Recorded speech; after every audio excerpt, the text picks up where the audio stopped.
This is just day one, ladies and gentlemen. There is so much more that is lined up for you, and we are looking forward to this partnership with Federal Bank here at our Prime Time Studios, the CNN News 18 and Federal Bank Prime Time Studios. Let's get to the big story here on this edition of The Right Stand. The 2024 Lok Sabha elections witnessing intense and high-octane campaigns by political parties, especially the BJP, spearheaded by Prime Minister Narendra Modi himself. And this change of tone and tenor and getting aggressive at the opposition's manifesto and intent has happened post-phase 1. Prime Minister Modi launching a multi-pronged attack at the Congress party and its manifesto, from wealth redistribution to this entire Muslim quota game to the inheritance tax angle. PM Modi has gone all out against the Congress party, so much so that the Congress president Mallikarjun Kharge has written a letter to the Prime Minister saying none of this is happening. But while addressing a rally, Prime Minister Narendra Modi yet again stepped up that attack for giving quota to Muslims under the OBC and the BC, that is other backward classes and backward classes category. OBC category, especially in Karnataka. Backward classes, that's what's been used in Andhra Pradesh. Escalating the attack on the Congress party. Prime Minister invoking inheritance tax, claiming that the Rajiv Gandhi government abolished the inheritance tax in 1985 to avoid paying it on the property he himself had inherited. Now, he went on to accuse the Congress of hatching a deep conspiracy to snatch people's wealth and distribute it among a select group. The Congress defending Karnataka's 4% reservation for Muslims under the backward classes category in Karnataka and said that the quota was implemented 3 decades ago and subsequent BJP governments have never questioned or challenged it in court. The Congress has accused the BJP of spreading lies and creating communal divide. Let's first listen into what the Prime Minister said. Congress सरकार ने कर्नाटका में जितने भी मुस्लिम समाज के लोग हैं, अगर वो मुसलमान है तो उन्होंने रातों रात एक कागज निकालकर हस्ताक्षर करके उन सबको ओबीसी घोषित कर दिया। अपनी माता इंदिरा गांधी से मिले हुए पैसों को बचाने के लिए उस समय के प्रधानमंत्री श्रीमान राजीव गांधी ने अपनी संपत्ति बचाने के लिए पहले जो इनहेरिटेंस कानून था उसको समाप्त किया और खुद के पैसे बचा लिए। शाही परिवार के शहजादे पूरे देश में बढ़ चढ़ करके कह रहे हैं अब आपकी संपत्ति का एक्सरे होगा, एक्सरे। और साथियों, ये एक्सरे करके आपको लूटने की योजना बना रहे हैं। Taking the wealth away from the so-called wealthy and redistributing it or appropriating it into the state exchequer. Has this not happened in the past? Before we get into the debate, let's take a look at some historical instances that Congress-led UPA has taken when it was at power at the center. First up, the bank nationalization itself. Nationalization of the 14 largest banks by an ordinance in 1969. Indira Gandhi commenced on the path which led to financial ruin because 20 years later, just 2 decades later, there had to be a major financial restructuring because we were all in doldrums. The Supreme Court upheld the nationalization but struck down the absurd method of calculating the compensation that was to be paid. To make matters worse for the banks, this paltry compensation was then to be paid in bonds that matured after 10 years. This decision was unfortunately projected as an indication of the judiciary being pro-rich and against the poor. Again, narrative management. The constitution was later amended. So, constitution was amended, enabling expropriation of property on payment of any amount. So, one of the many 100-odd instances plus where the constitution had been amended between 47 and 2014, ladies and gentlemen. The privy purses, that's the other instance. At the time of independence, 555 princely states covered 48% of the territory of undivided India and 28% of its population. Now, here's what critics say. Under the Indian Independence Act 1947, each ruler had the option of either acceding to the dominion of Bharat or India or Pakistan or continuing as independent sovereign state. It was the Herculean effort of VP Menon and Sardar Vallabhbhai Patel that persuaded the rulers to sign instruments of accession or instruments of merger. In return for surrendering their powers, Articles 291 and 362 guaranteed them a tax-free privy purse, which was approximately just 1/4 of what they had earlier earned. It was 1/4, 25% of what they had earlier earned. This is for merging with Bharat, and this is what was promised under Acts of the Constitution at Articles 291 and 362. The abolition of the privy purses was a constitutional betrayal, yet again done under the Congress regime. Then, calls to repeal the Waqf Act. This is again what critics have to say. 1995, Waqf Act 1995. This has become very, very shrill of late, but there's been little done on ground. The total amount of Waqf estates across the country, ladies and gentlemen, 3,56,005, 356,005. That's the total number of estates, Waqf estates. A large number of them are in Karnataka. Immovable properties, 8,72,226. Movable properties, 16,713. The area, a total of 9.4 lakh acres. Now, here's the criticism. Despite vast land holdings, the third largest landowner in Bharat, after the army, armed forces, the railways, it's the Waqf board. It's the Waqf, not any Hindu institution. The Waqf board often serves the interests of the elite among the Muslims, the Ashrafis. They have been accused of neglecting the needs of the ordinary and marginalized Muslims, particularly the marginalized Pasmanda Muslims. So, has the Karnataka government thought about reappropriating all of this Waqf property and giving it to the backward classes, as they call it, or the Pashmandas? Allegations of corruption and mismanagement plague the Waqf board, with instances of fund misappropriation and property seizure undermining transparency and accountability. Waqf properties fail to generate sufficient profits, indicating poor management and inefficiency in utilizing assets to address the community needs. Special privileges granted to Waqf boards create social tensions, especially affecting Pasmanda Muslims, and exacerbate the fault lines within communities. Now, a lot has also been said when it comes to this entire quota debate, this quota game. Community, caste and class. It's a tricky cocktail, ladies and gentlemen. The BJP and the Congress have been at loggerheads. Now, here's what the Constitution actually says. The Constituent Assembly debate notes this. When the Constitution of India was being drafted by the Constituent Assembly, discussion on minority rights was a key feature in the debate. The debates concluded by providing reservations and affirmative action only for backward classes and not religious minorities. It was class of people who were educationally, economically backward, not because of a particular belonging to a particular religious denomination. What the Constitution says, clause 16(4), nothing shall prevent the state from making any provision for reservation of appointments or posts in favor of any backward class of citizens which, in the opinion of the state, is not adequately represented in the services under the state. Clause 15(4), nothing in the clause 2 of Article 29 shall prevent the state from making any special provision for advancement of any socially or educationally backward classes of citizens or for SC/ST. The class denomination, ladies and gentlemen, as we say Namaste and Jai Hind to all our guests this evening, has been largely for castes which are socially and economically backward. So, this caste community tricky cocktail also we'll debate headlong. Let's dive in.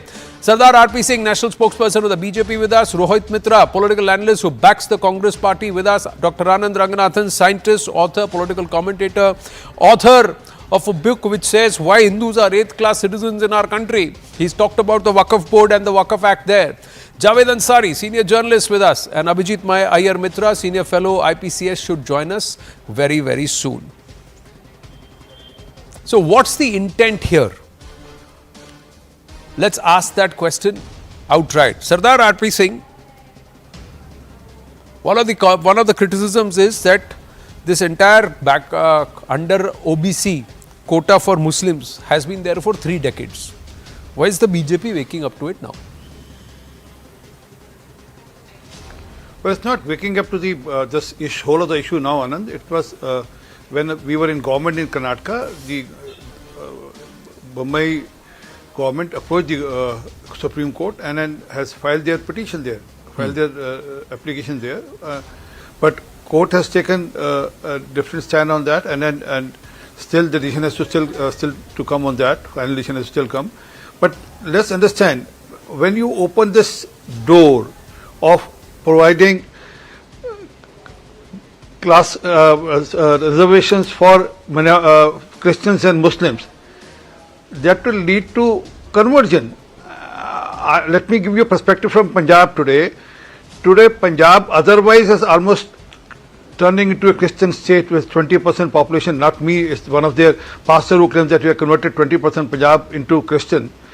And if they open up this, probably then people will convert very fast, and then probably Punjab will be out of hand, and Punjab will not be a sixth state or will not have the sixth there.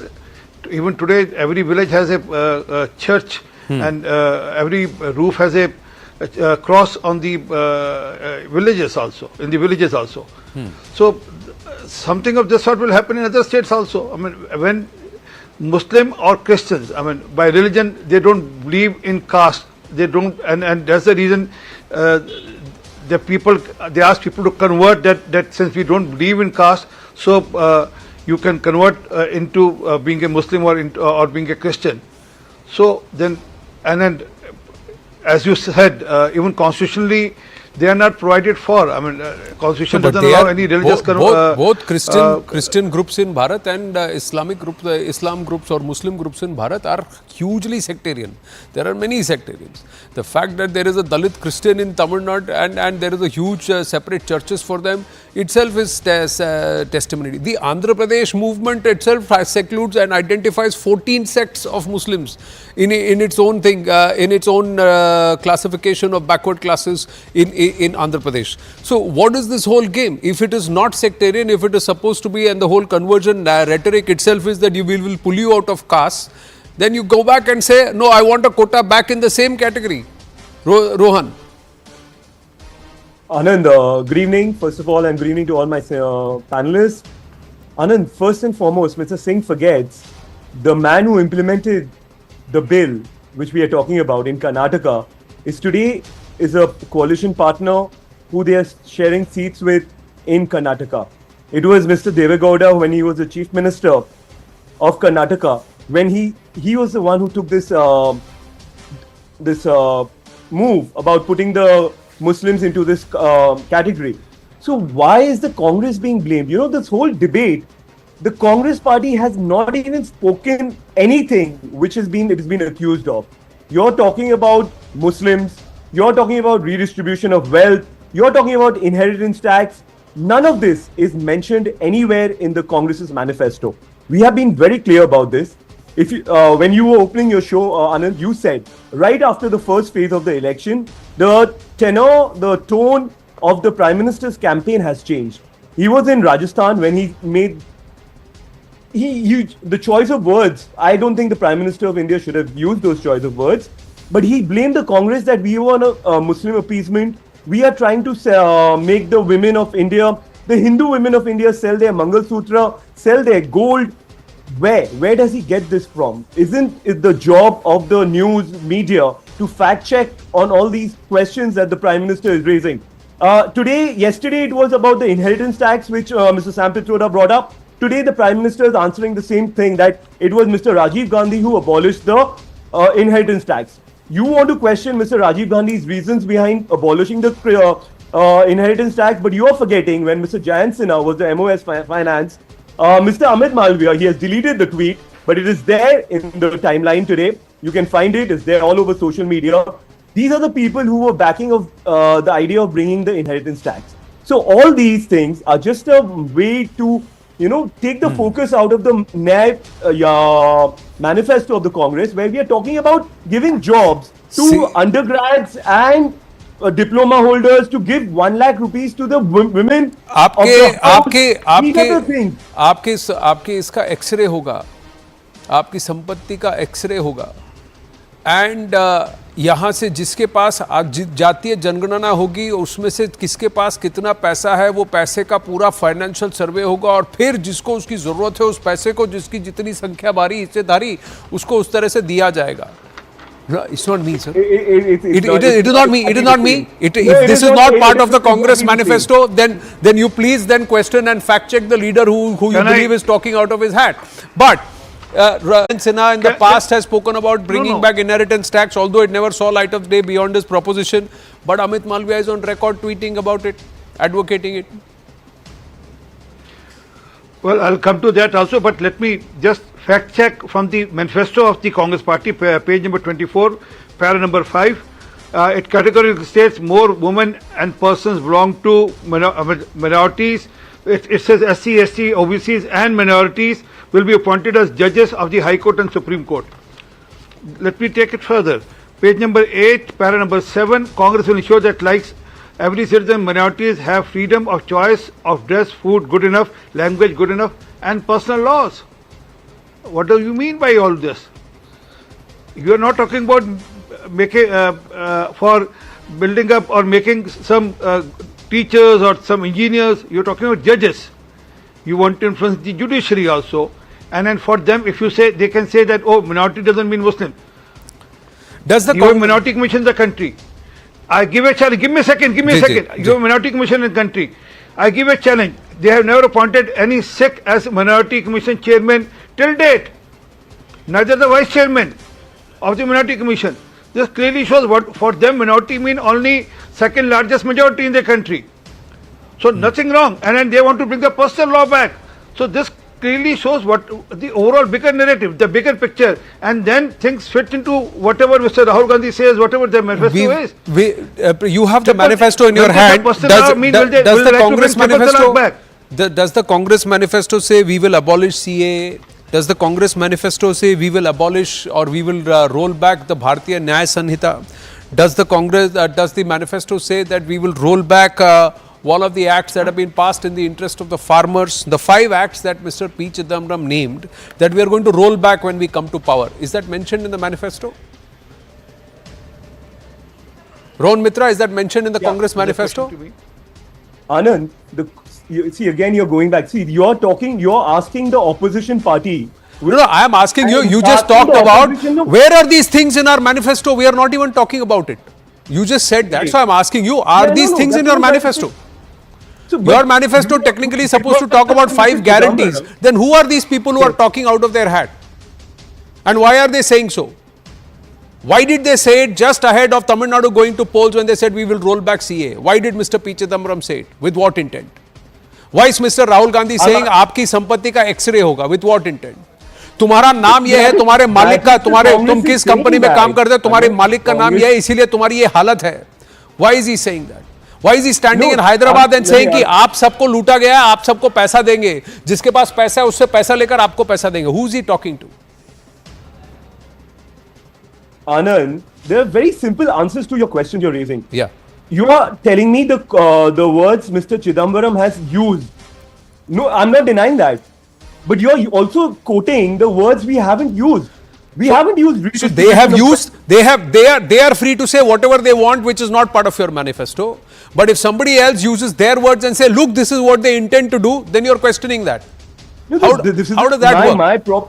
My problem is we are not the incumbent party which has been in power for the last 10 years. The question should not be asked to the opposition right now. The debate should be what is the Modi government delivered upon and what is the Modi government going to do in the next 5 years. My point is, sir, if I'm looking at an alternative, what are you as an alternative going to do? You are going to say, you are going to grudge me my merit, you are going to take away whatever me, Dr. Ranganathan, Abhijit Iyer Mitra or Rohan Mitra earns just because you have done it by the dint of your hard work, but you are earning more than somebody else, so I've got to take your money and give it to somebody who's not on the basis of merit. Not on the basis of merit, but on the basis of them being of a religious denomination. Anand, so have you touched the Waqf Act? Have you touched the Waqf land? 9.4 lakh acres of land, sir. Gross mismanagement. Imagine what can be done if that Waqf land is actually reappropriated. The Waqf properties are reappropriated among the Pashtundas. Which Congress manifesto talks about it? Interest of minorities. Have you said this Waqf Act 1995 needs to go? Why has the BJP not taken this step? No, for the I'm last asking few you, months to do this? you brought it, sir. It's not my prerogative to answer each and every Sir, question. the Congress It is our claiming that prerogative we are the stand. champions for the minority, or that means the Muslims, the second largest majority It of is this not country, who just they the still believe they are a does not minority. mean the Muslims of Have you India mentioned alone. anything for Parsis, The the Jains true of India minorities in also our come country? under the Parsis, minority of any India. plan for them? Sikhs, any Absolutely. plan for them? Congress- Jains, any plan for them? Bunched up Absolutely. minorities, Jains were sir. given a plan. Muslims should be addressed as second largest majority. You are still addressing them as minorities. Why? Okay, Dr. Ranganathan, moving on, just opening it up to all the others. Yes, Dr. Ranganathan, this caste class community game, what a tricky, heady cocktail this is. Good evening. Good evening to my fellow panelists. Look, we have discussed ad nauseum wealth redistribution. We have discussed ad nauseum inheritance tax. Now, if I may, let us turn to the third spear of the Congress trident with which it plans to stab 1 billion Indians, appeasement. And let me clarify, the trident belongs not to the Hindu god Shiva, but to the Roman god Neptune, befitting Congress. Anand, right since this nation's pulse was controlled by Mahatma Gandhi, we have witnessed minority appeasement, sometimes as virtue signaling, at other times as placation of victimhood. And as always is the tragic outcome. The Hindus have suffered. From Khilafat movement to Rangila Rasool to Article 35A to reforming only Hindu practices through Hindu code bills to school curriculum to Hajj subsidy to ignoring Child Marriage Act to Shah Bano to the Waqf Act to the Places of Worship Act to the RTE Act to the Communal Violence Bill. Every single time the minority has been appeased, it has only emboldened them for further blackmail at an enormous cost for their own community. What is worse, it has made our prime ministers to go on and declare that minorities, particularly the Muslims, have the first claim to resources. Yet they continue to ride the appeasement horse and accuse Modi of communalism. Anand, I will either have a divided India or a destroyed India, had screamed Jinnah. While he managed the former, the Congress is intent upon managing the latter, because appeasement doesn't encourage welfare. Appeasement encourages warfare. And this time, the Congress has yet again gone too far. Let me explain.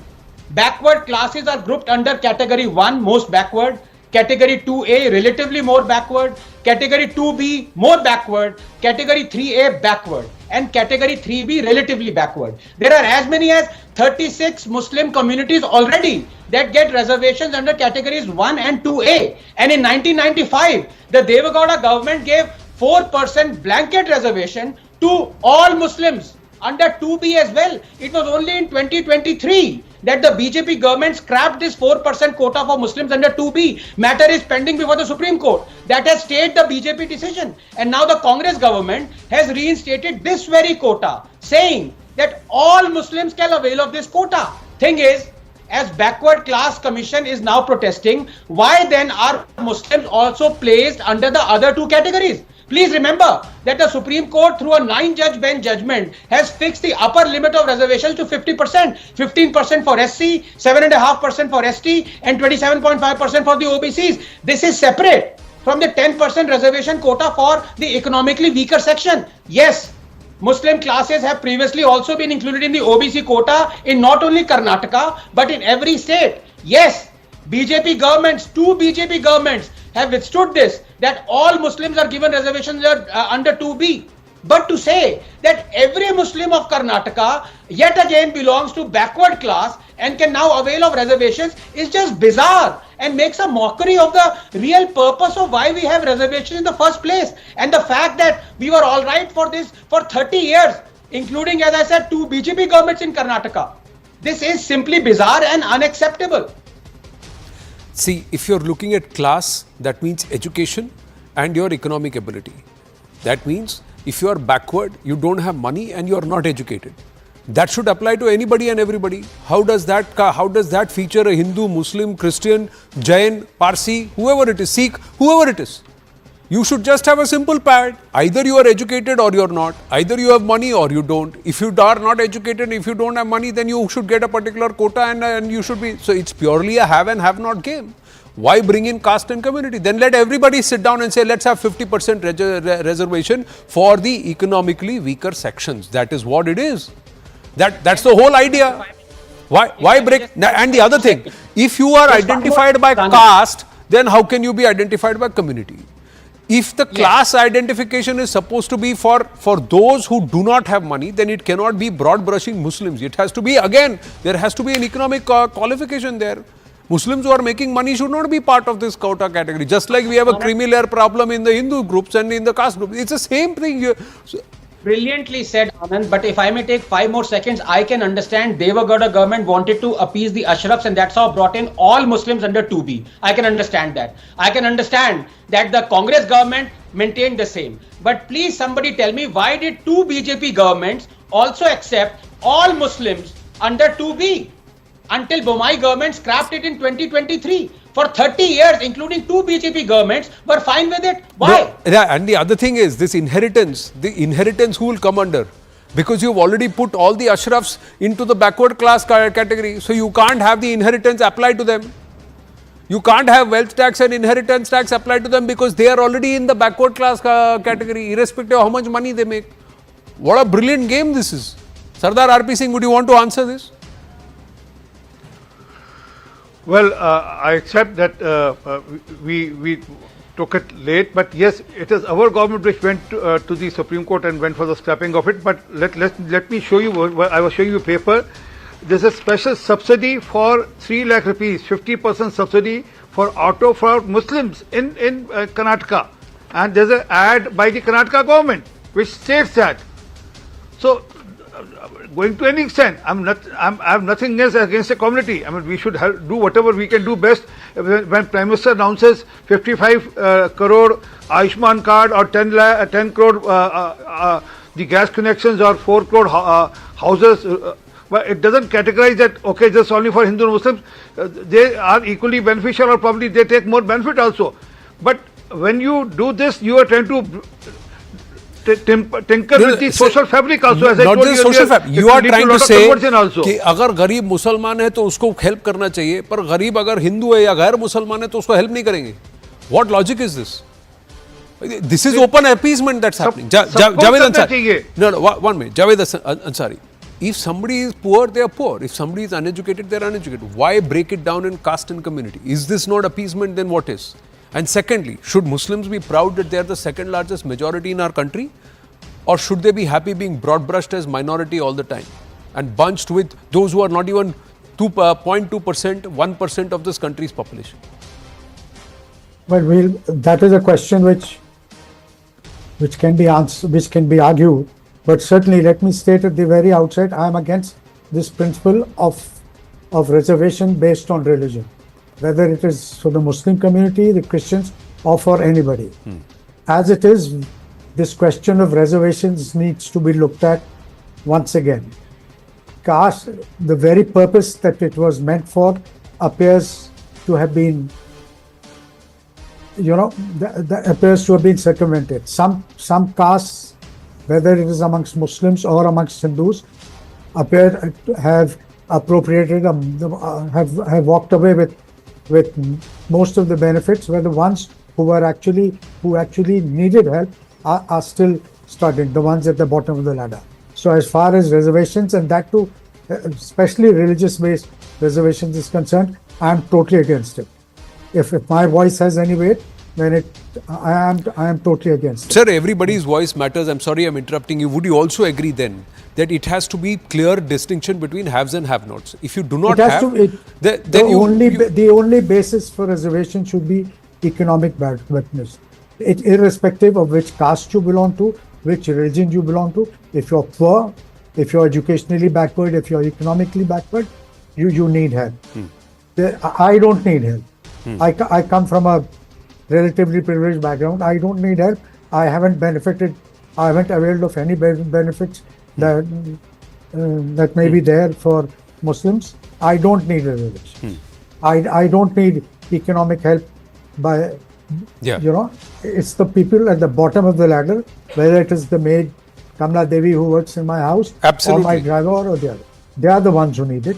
Whether she's a Muslim or a Hindu, it doesn't matter. It doesn't matter. Absolutely. It should only be, economics should be the criteria. Nothing else.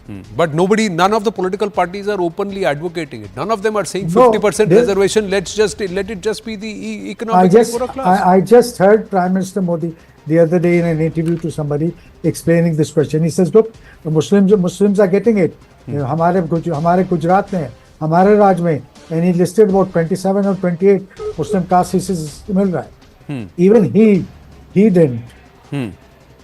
But he has on record come out and said that eventually there are only two classes of people, haves and have-nots. The haves have to help the have-nots, and we need to move to a system where we have this classification very clear purely on your socio-economic status. Abhijit Iyer Mitra, if you're still with us, we've lost him for the moment. This is where I'm coming, Rohan Mitra. The accusation of the Prime Minister is that the Congress is openly, blatantly, brazenly only wooing certain sections of society and certain communities.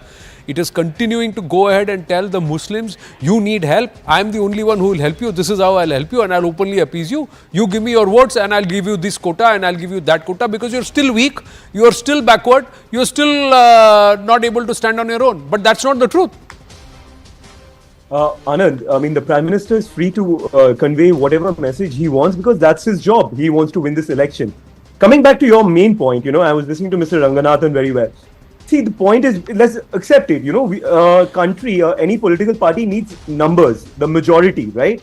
So if you're going to accuse the Congress of Muslim appeasement, the minority appeasement, how does it help the Congress come to power in a majority-dominated country? The Congress's Nyaya Patra does not distinguish between religion, doesn't distinguish at all. The Congress, what it's saying is Nyaya Patra, you can break it down and you can bring it into different aspects, you can interpret it in the various ways.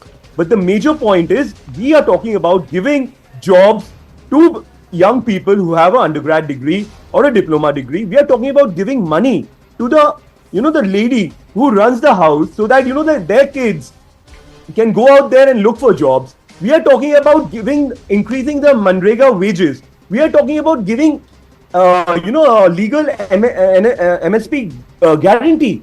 These are the things we are talking about. The Prime Minister. Why are you saying that we will give specific quotas, specific jobs only to Muslims? And even if you're doing it, why haven't you mentioned which are the backward sects of Muslims? Who are the Pasmandas? Why is it that it's a broad brushing of the Ashrafs and the Pasmandas and Muslims is all one again together? I'll forget the 72 sects, etc. But when it comes to Hindus, then it is all broken down into different castes, subcastes and other castes. So is that not a brazen game of divide and rule, sir?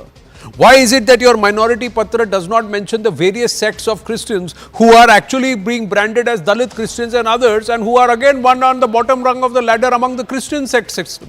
Why is it that you tom-tommed and broke down Sikhi also and called your chief minister a Dalit Sikh? At that time, didn't you play a divide and rule caste card within the Sikhs? But that's suddenly gone. What about the Dalit Sikhs? You made a Dalit Sikh a chief minister and you are saying, listen, we made a Dalit Sikh a chief. You brought Dalit and this entire caste graving even into the Sikhism when it came to your political advantage. And then you forgot about it. Anand, let me answer this. Anand, the Congress has been the biggest. The Congress has lost out most to the caste politics. Where were these questions? So why is it not there in your manifesto that we will if we come to power, we will abolish all reservation and make it 50% reservation on socio-economic status? When the whole movement... If you really want to do Nyaya, do it like that, sir. That's social justice. Anand, the answer to your question is very simple. The Congress is asking that once the voter decides to vote, these are the grounds... Rohan, I am asking you. Rohan, irrespective of whether my name is Anand Narsimhan, Anand Yadav, Anand Mishra, whatever my name is, how does it matter, or Anand Jacob, how does it matter what my caste is? Should not my income and my background, my ability to pay for my education matter? Should I be denied a quota because I am a Brahmin, and should you be allowed a quota because you are a Muslim or you are a Christian, but you are wealthy and I am not? Anand, how is that okay? Even among Muslims, an Ashrafi, somebody who is elite, who is rich, who does not need a quota is being put under backward class. Why? Aren't you creating social inequity again? Anand, then if you really want to break it down, then break it down and say only these castes and only with a certain income or without a certain income. You have not put the income class anywhere, sir. In any quota, the income ceiling is not there. If you earn more than 10 lakh rupees per annum, you are not eligible for a quota.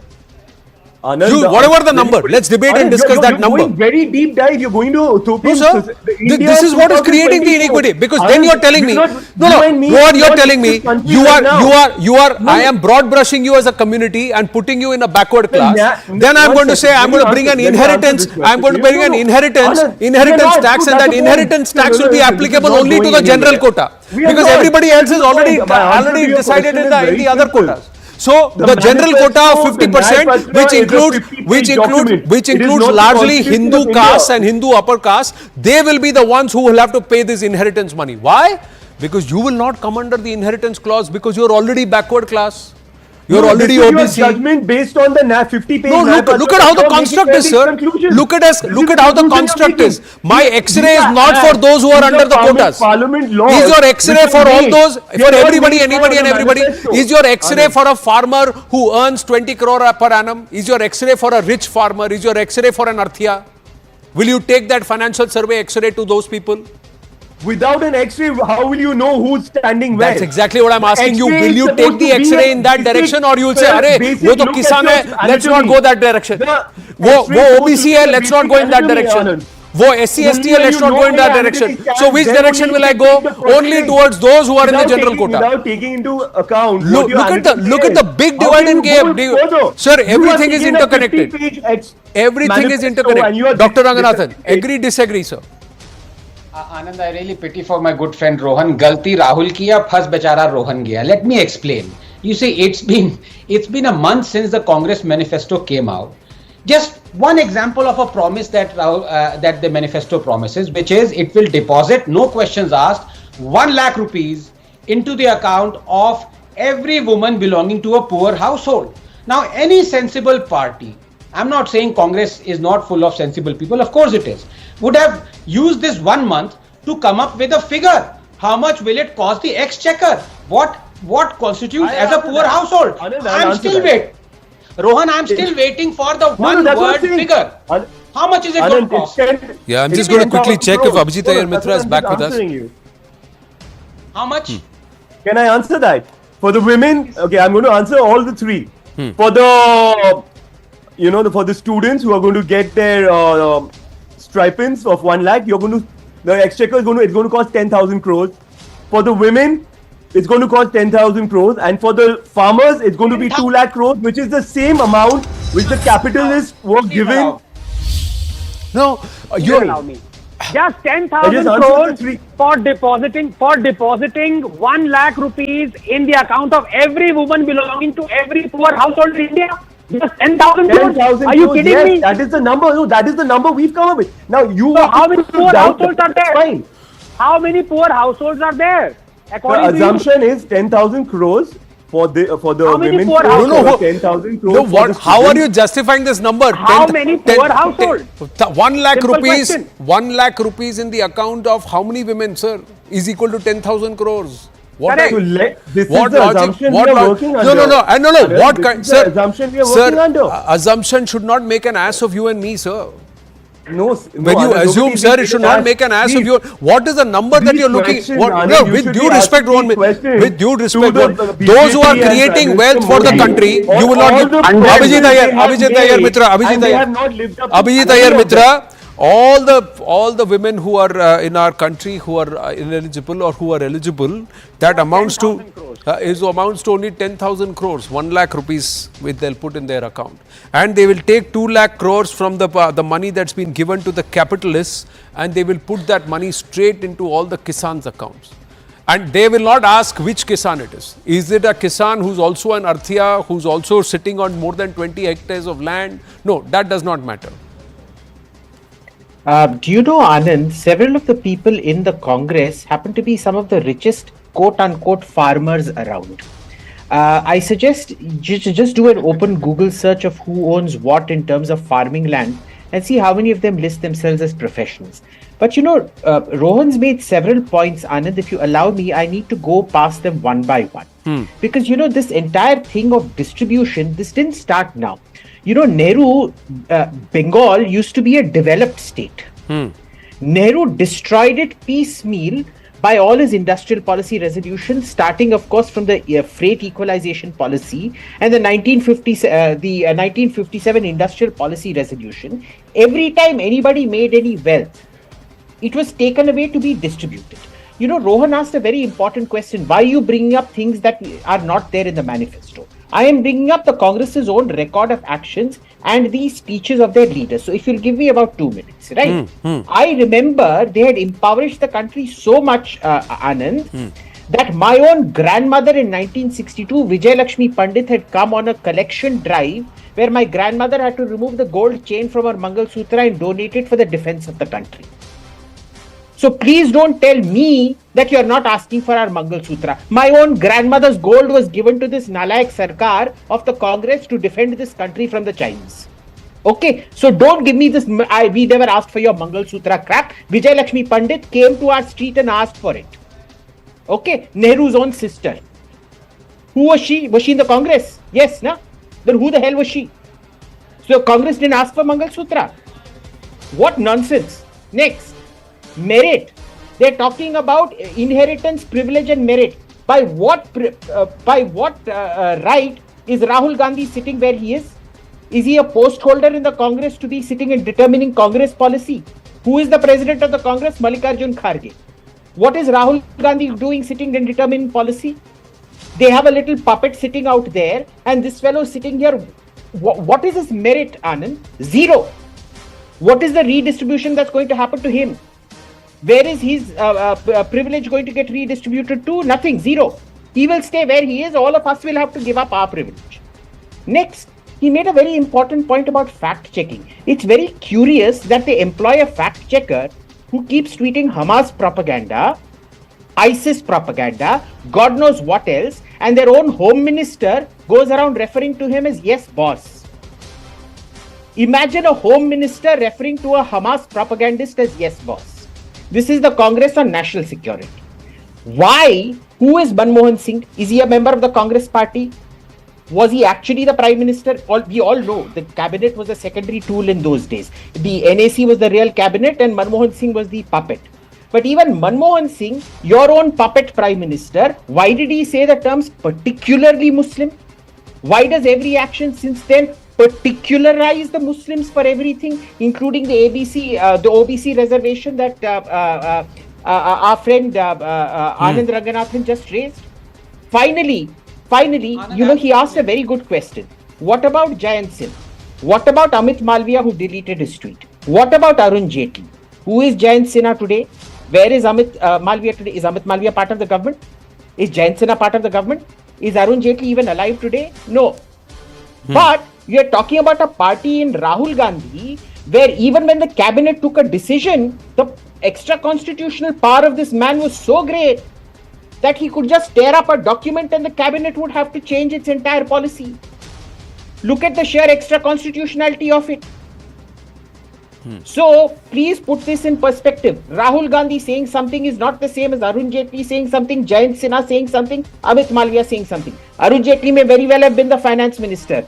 But I'm sorry, he's never been an extra constitutional authority that can break checks and balances like we've seen repeatedly for Rahul Gandhi, a talentless person who is only floating because of his privilege of his name, who has complete extra constitutional powers, whose mother exercised extra constitutional powers through the NAC, and who himself has on repeated occasions breached party discipline, including, forget party discipline, at least party inke baap ka jaidaad hoga, they can do what they want. Governmental discipline. Humiliated the Prime Minister, my Prime Minister. Who the hell gave him the right to humiliate my Prime Minister? He did that. How dare he take a cabinet document and tear it up? Who gave him the privilege to do that?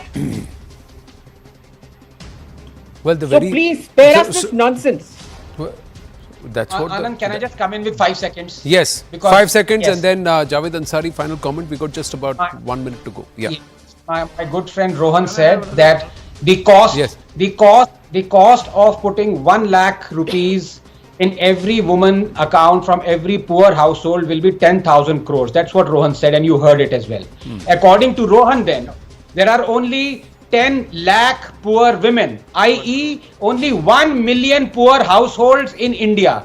If this is not congratulatory message for Narendra Modi of having reduced poverty, that there are only 1 million poor households in India. I don't know what is. Congratulations, Rohan. No, where are they going to take this money? Where are they going to find this money? That answer has been given by Mr. Sam Pitroda. The middle class will have to pay more. They will be taxed more. The middle class will have to pay more taxes. No, they said, Mr. Pitroda has said it. No, middle class will have to bear the burden. Breaking news is Congress thinks that there are only 1 million poor households in India. Unbelievable. Okay. I don't want to say beyond this because that's not my commission here on the role that I play. But yes, Sardar R.P. Singh. Well, Anand, I still stick on to my point that moment you start providing privileges on basis of religion, that will spoil the socio-cultural fabric of the country. We are suffering this in Punjab, we are suffering this in South also, and then because India won't be India. Then have the courage, sir, to include it in your manifesto that if you are 400 par, if you do get the mandate from all of Bharat or majority of Bharat, then you will ensure that this entire caste system and community-based quota system that is being practiced across states and across by the centre will be done away with, and you will have 50% reservation for the have-nots, irrespective of whatever their background is. If they are have-nots, decide that amount. 7 lakh, less than 7 lakh rupees per annum, less than 5 lakh rupees per annum, less than 8 lakh, whatever is that number, let's debate on that, get to that number and then do it. Agree, disagree. And Javed Ansari ji, quickly I wanted to understand, this entire wealth tax, inheritance, X-ray, financial survey, are you a votary of it, sir? You're on mute, sir.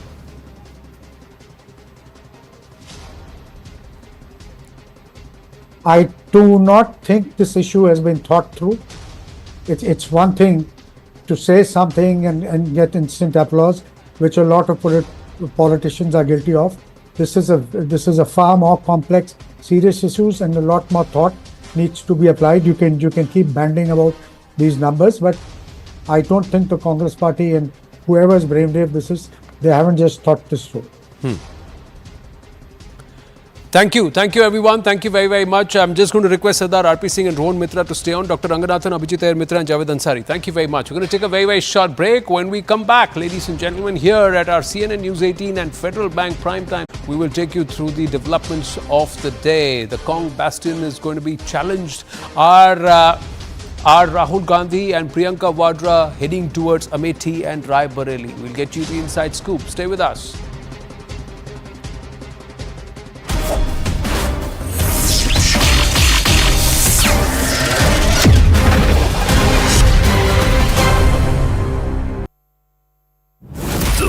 News breaks and the biggest newsmakers. It's a prime time like no other. 6 p.m. Plain Speak with Shivani Gupta. It's time to say it as it is. 7 p.m. The Hard Facts with Rahul Shivshankar. When the facts speak for themselves, just like that. 8 p.m. The Right Stand with Anand Narsiman. Where India comes first, always. 9 p.m. Saga Jacob on Brass Tags. Where the big stories are simplified bite by bite. Only on CNN News 18 Federal Bank Primetime Studio. 6 to 10 p.m. Weeknights on CNN News 18. Co-powered by. At the Ratibar village in Bhopal district, we have caught up with a group of women to try and understand what their issues are this election season. अम्मा ये बताइए, आप ससुराल है ये गांव आपका, शादी हो? इनकी भी ससुराल, मेरी भी ससुराल, और जे हमारी दुल्हन है इनकी ससुराल और जे की ससुराल. अच्छा, तो आप जब शादी होकर इस गांव में आई, तब से लेकर अब तक पानी की समस्या आप लोगों की कैसी रही है? सही पानी की समस्या आई, हमने शुरू से ऐसी देखी, क्योंकि हम जहाँ भागनो पानी का पानी नहीं मिले. अब अभी बोर है गई, इनमें से थोड़ा बहुत पानी भरा है और फुर्सत कहाँ भागे आप. ये बड़े बड़े ड्रम्स जो यहाँ रखे हुए हैं, ये ड्रम आपको पानी भर के रखना पड़ता है, खुद जाती है भरने के लिए? कितनी दूर? तो हमें तो जहाँ भर बेकार, अब तो घरे नल आने लगे, अब वे उतने ही यहाँ नल तो थोड़े बहुत ही, हम लोग खर्चे ही नहीं पूरे हो पा. आपके यहाँ तो मैंने देखा पाइप लगा हुआ है, अब शुरू हो गया नल। है जरूर, वो तो यहाँ सोई है। हाँ, मगर पानी बस 10 मिनट चलता है, 10-20 मिनट, इतना भी, इतने से ज्यादा नहीं चलता है। तो पानी की समस्या है? पानी की तो बहुत ज्यादा ही है इस गाँव में, पानी के लिए बहुत भटकना पड़ता है। अच्छा, बिजली? बिजली भी आती जाती रहती है, बट रहती है। बिजली तो खूब रही है, बिजली तो अच्छे से है। अच्छा, अब वो तो कोई काम चले जब तो वो बिजली जाइए, वरना बिजली तो 24 घंटा रही। अच्छा, और दूसरा आपके गांव में, आपके बच्चे तो खैर छोटे हैं, बट गांव में जो लड़के लड़कियां 12वीं तक पढ़ गए हैं या कॉलेज तक पढ़ गए हैं, उनको नौकरियां मिल जाती हैं आसानी से? नहीं मिलती। तो क्या करते हैं? नहीं मिल रही भाई, 3 मेरे ही बेटे कोई प्राइवेट जॉब कर लेता है, कोई कुछ कर लेता है, कोई टीचर बन जाता है 2-2 ढाई में यहीं पे, बस यही होता है, नौकरी नहीं मिलती। किस तरह की नौकरियां ढूंढते हैं वो लोग? सरकारी ढूंढते हैं या प्राइवेट से भी खुश हैं? ढूंढते तो सरकारी है पर मिलती नहीं है ना। बट प्राइवेट नौकरी वो मिल जाती है? वो भी नहीं मिलती, कर लेते पर जुगाड़ लग जाती है। कहीं को कॉलेज में जा रहा, कहीं को कहीं जा रहा, यहाँ से हो तो रही है, मजदूरी कर रहा। हाँ, मतलब पढ़े लिखे बच्चे भी जिन्होंने 12वीं किया हुआ या कॉलेज किया हुआ वो मजदूरी कर रहे हैं। 10वीं 12वीं सब ऐसे ही कर रहा है। कोई ने डेयरी खोल ली दूध की, ऐसे करते। अब का करे, कुछ धंधो तो करेगा भी। ये बताइए, थोड़े दिनों पहले शिवराज सिंह चौहान, जो जिनको आप सब लोग मामा जी कहते हैं, उन्होंने एक लाडली बहना योजना शुरू की थी। उसका कितना लाभ मिलता है आपको? मिलता है कुछ पैसा आता है? हमें नहीं मिले, बिल नहीं मिले, तो मिले नहीं, अपने पेंशन मिलेगी तो अभी तो मिले ही नहीं। तो अभी नहीं मिली, तुमने फॉर्म नहीं भरा? अभी सब कुछ कर रहा है। अच्छा, आपको नहीं मिली? नहीं मिली, आपको अभी तक पैसा नहीं मिली, पर आपको मिला है? हमें सब मिल रहा है, पेंशन मिल रही है हमने कहा जी, और ये लाडली बहना नहीं मिल रहा है पैसा। आपको? जी, मिल रहा है लाडली बहना। हमें 600 रुपए मिल रहे हैं। कितने आते हैं? 1250 आते हैं। और आप लोगों के बैंक अकाउंट में आते हैं? जी। अच्छा, बीच में ये बात कही गई थी कि वो 1250 रुपए जो है वो बढ़ा दिए जाएंगे, तो आपको इस बारे में उम्मीद है कि बढ़ जाएगा या इतने में? तो पहले 1000 आया, 1200 हो गए। नहीं, अब लगता तो नहीं है कि बढ़ पाएंगे। आपको नहीं लगता? नहीं, पर आपको उम्मीद है कि बढ़ना चाहिए? बढ़ना चाहिए, मगर अब देखते हैं क्या होता है। अच्छा, ये जो पैसा आपके अकाउंट में आता है, महिलाओं के खाते में पैसा आता है, तो इससे कितना फर्क पड़ जाता है? तो अब मेरी पेंशन मिला ही कहाँ, मैं किसके दूंगा? आपको मिला ही नहीं है? नहीं मिलेगा, नहीं बहुत मिल रही भाई, 600 रुपए मिल रहा है, तो उससे कितना फर्क पड़ जाता है? 600 रुपए से क्या करती हैं आप? कछ भी कर लो, अपना जर्दा सुपारी खा ले, अपनी मोड़ी आ गई, मोड़ी की साड़ी दिवा दें, ब्लाउज दिवा दी, और कज्जो काम हो गया तो पेंशन तो मिले। तो आपको इन कामों के लिए फिर घर में जो भी मर्द हैं आपके उनसे मांगना पड़ता है? हाँ, वो घर मर्द दे और कौन, उनसे मांगना पड़ता है? अच्छा, बहू है जी। तो अच्छा, मतलब अपने अकाउंट में, अपने खाते में पैसा रहे तो खाता चलाना आ जाएगा? तो चलेगा, हाँ सब चलाना आप चलेगा, आप पैसे ही नहीं है तो कौन से चलेगा। अच्छा, दूसरा ये बताइए, एक और योजना सरकार ने चलाई थी घर बनाने की, प्रधानमंत्री जी के नाम पे घर बन रहे थे, जिनके कच्चे मकान थे उनके घर पक्के हो गए थे, उसका फायदा इस गांव में कितना हुआ है? कुछ भी नहीं है, जगह में तो बिल्कुल एक टपरिया नहीं बनी सरकार तो यहाँ से। हाँ, आपका भी नहीं बना? हाँ, इस गांव में कुछ नहीं हुआ। 2-3 वक्त फार्म भरवा है, कुछ भी नहीं है, लाभ मिला। तो जब आप लोग जाएंगे वोट करने के लिए, या जो नेता लोग आएंगे आपसे कहेंगे अम्मा वोट दे देना हमको, चाहे जिस भी पार्टी का हो, तो आप लोग उनसे ये सवाल करेंगे? कर हम डरे हैं कोई से? हाँ, हम तो गांव के सरपंच उनसे नहीं डरे, उनसे भी कह दें हम तो। आप बताइए, उनसे सवाल करेंगे कि भाई आपने हमारे नाम पे इतनी योजनाएं प्रधानमंत्री ने चालू की, मुख्यमंत्री ने चालू की, बट हमको तो कुछ मिला नहीं? आप ये पूछेंगे अपने लोगों जो आएंगे वोट मांगने? मैम पूछा था तो सही है, अभी वो रामेश्वर शर्मा जी आए थे जब, तो उन्होंने बताया, कोई बताता नहीं है गाँव में, जो योजना आती है ना, जिसको बताना चाहिए वो बताता ही नहीं है। यहाँ पे पता है होता है कुछ बात का, कुछ का पता ही नहीं होता। कुटी का फार्म भरे, अभी भी कुछ नहीं है। आपको मालूम है आपके प्रधानमंत्री आज आ रहे हैं आपके भोपाल में? मालूम है आपको? नहीं, हमें नहीं मालूम। नहीं मालूम? कहाँ से मालूम? अब हम तो अंगूठा टेकेंगे भाई। आपको मालूम है? आपको पता है? और आपको भी पता है? तो क्या सोचती है आप देश के प्रधानमंत्री के बारे में? मैम अच्छा सोचते हैं, और क्या, नेता ही कोई बात अच्छी लगती है? हाँ, अच्छे है ना वो, अच्छे हैं। हाँ जी। और आपके मुख्यमंत्री मोहन यादव? मोहन यादव अब ज्यादा उनको बेफरा नहीं, तो उनका अभी कुछ पता नहीं। नए आए? हाँ, अब नए में उनका कुछ मालूम नहीं है। प्रधानमंत्री जी से कोई उम्मीद है आपको कि आप महिलाओं के लिए कुछ करें? वो कोई चीज ऐसी जो आप चाहती हैं? तो सबको होती है। क्या कोई एक चीज बताइए जो आप चाहते हैं आपके लिए वो करें? बच्चों की अच्छी नौकरी लग जाए सरकारी, बच्चों सेटल हो जाए, बच्चे सेटल हो जाए। आप क्या चाहती है प्रधानमंत्री से? कोई एक चीज जो कहना चाहते मैं भी यही चाहूँ कि मेरा घर बन जाए और मेरे मोड़ावन की नौकरी लग जाए। आप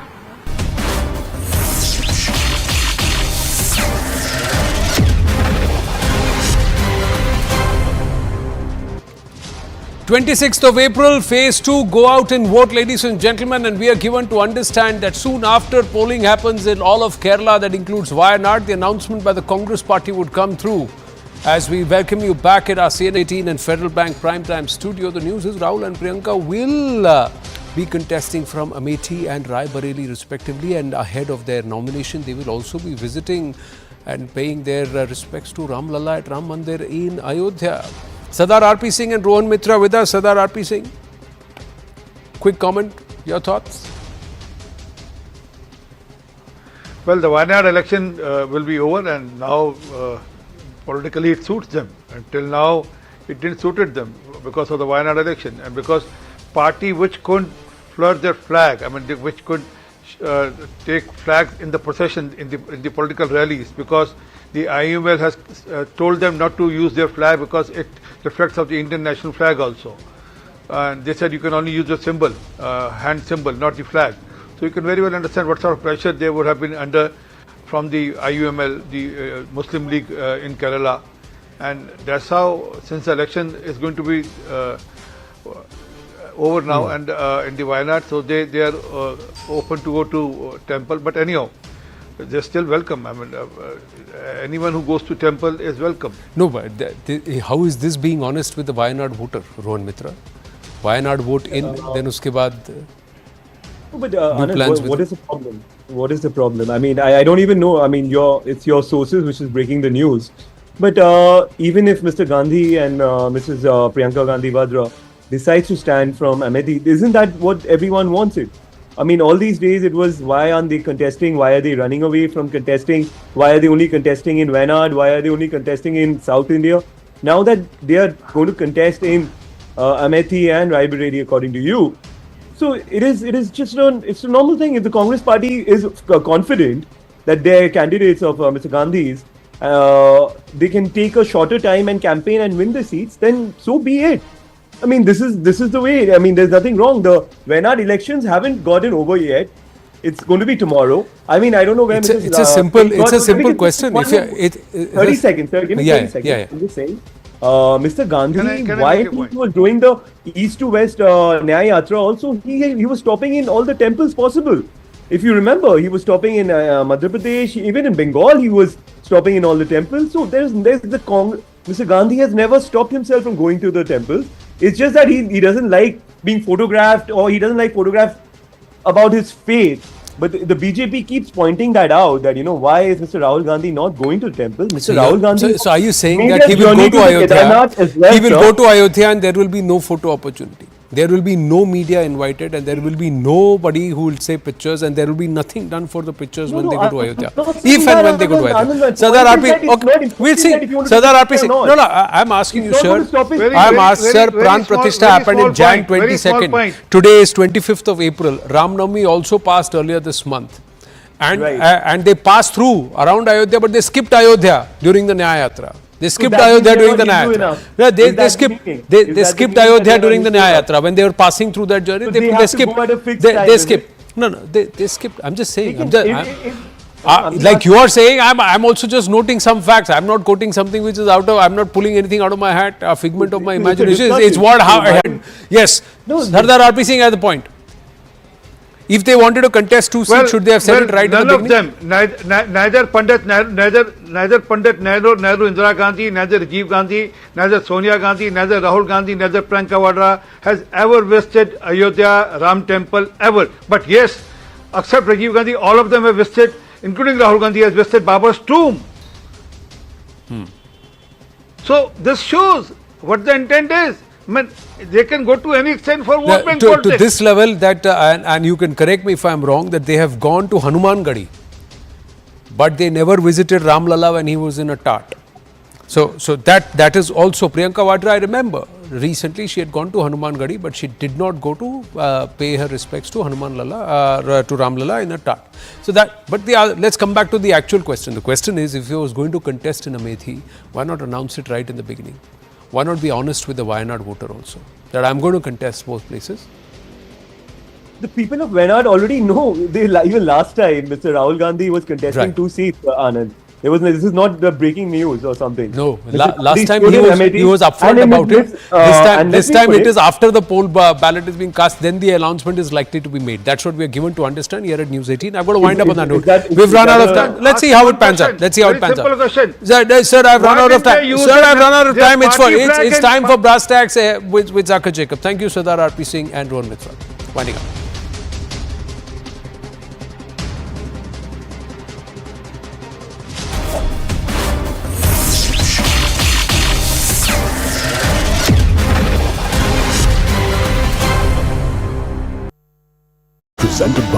At the Ratibar village in Bhopal district, we have caught up with a group of women to try and understand what their issues are this election season.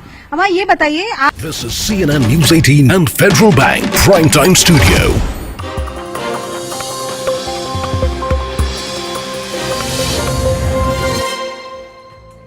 Hello and welcome to Brass Tacks. I'm Zakir Jacob. We are coming to you live from the CNN News 18 Federal Bank Primetime Studio as we count down to the second phase of elections, 88 seats across 13 states. This phase is critical for the BJP because in 2019, it won 52 out of these 88 seats at a strike rate of close to 60%, which perhaps explains why the Prime Minister has been making a no-holds-barred attack on the Congress party. It started with Mangal Sutra, then inheritance tax, and now the fear around quotas.